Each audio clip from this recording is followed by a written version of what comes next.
property developers and how you are best to deal with the monitoring surveyor that's employed by your funder if you are seeking commercial funding for your project. Now, for those who don't generally seek external funding for projects, you may not know how the process works. Effectively, if there's a commercial lender, and sometimes if there's a private lender, I have seen this as well, they will engage an independent monitoring surveyor, as the terminology is. Generally, AQS, sometimes for reasons best known to themselves, they engage a valuation surveyor, which is completely the wrong horse for the wrong course, in my opinion. But nevertheless, it does happen, particularly with the bigger surveying practices and the bigger lenders. The smaller lenders tend to use quantity surveyors, which is definitely the right way to do it.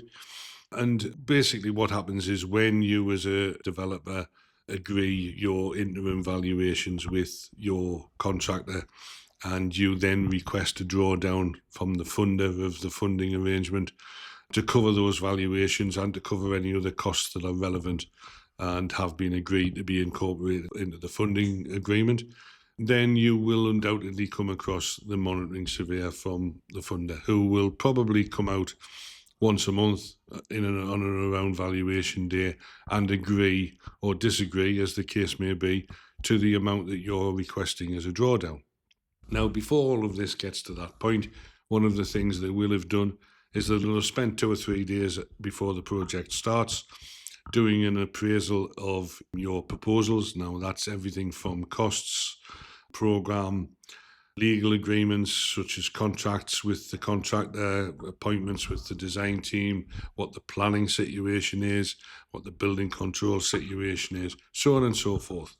So the monitoring surveyor is there to give some comfort to the lender before the project starts and before you actually draw down any cash and the agreement is put in place, that the scheme is viable and you know what you're doing and you've got everything in the order that it should be in, etc.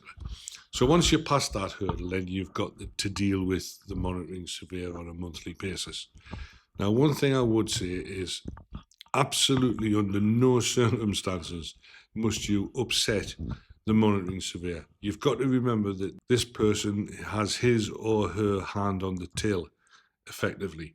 So your drawdown every month is completely reliant upon the relationship you have with the monitoring surveyor and their ability to agree and approve the drawdown that you're looking for. So never upset them. It's always a very bad idea.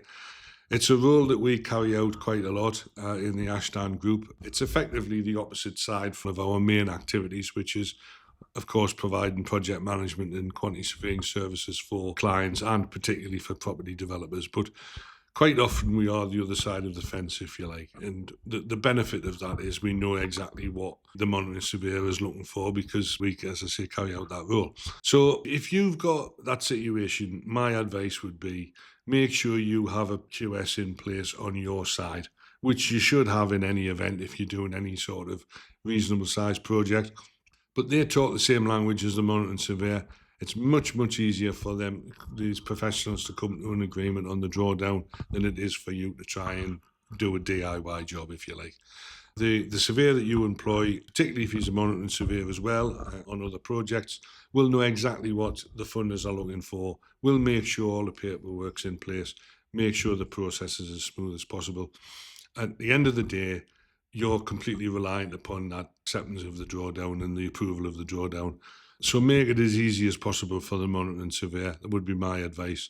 Make sure all the paperwork's there. Make sure you've got the right team around you. And hopefully, it should be a pretty smooth process.